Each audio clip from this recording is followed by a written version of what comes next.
Tumawag ako doon sa kabilang tangke.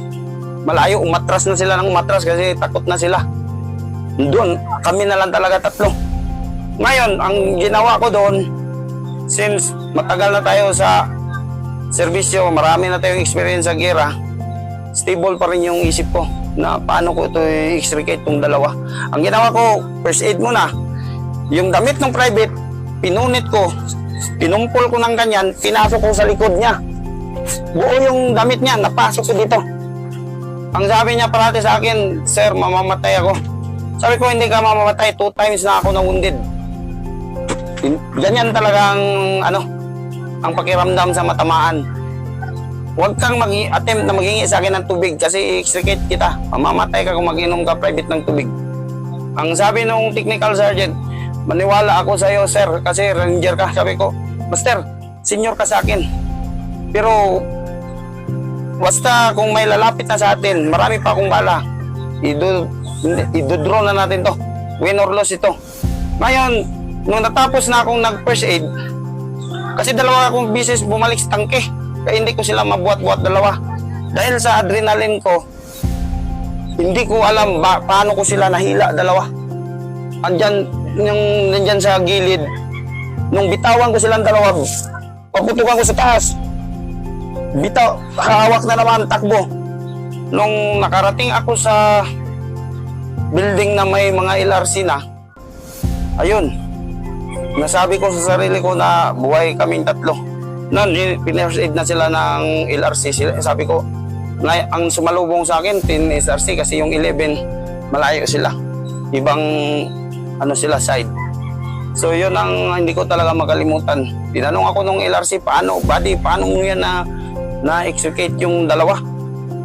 Ang tanong ko lang doon sa ang sagot ko sa batalyong commander at saka kay Sir Castillo, "Sir, ang adrenaline ko siguro, sir, lampas na kung ano yung maximum sa adrenaline, sir. Lumampas pa yung sa akin, sir." "Saan ka dumaan?" Sabi ko, "Dito sa gilid, sir. Hindi nila ako makikita masyado pag dito ako sa gilid, sir. Kasi nandun sila sa second floor, sir. Marinig ko pa yung Allahu Akbar nila, sir." Kaya sabi ko rin sa sarili ko, kung tinatawag nila yung Panginoon nila, tatawagin ko rin yung Panginoon ko. Yun lang.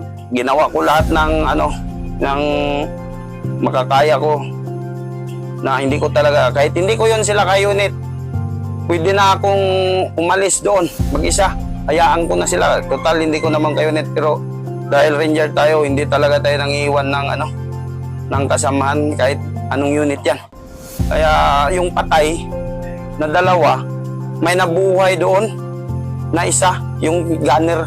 Nabuhay pa pala siya pero hindi ko na talaga kaya. Nasabi ko doon, nandun ako sa ospital sa sarili ko kasi nung nandun pa sa area talaga, hindi mo mararamdaman ng takot. Ang ramdam mo, kung mamatay ka, mas maganda pang pumatay.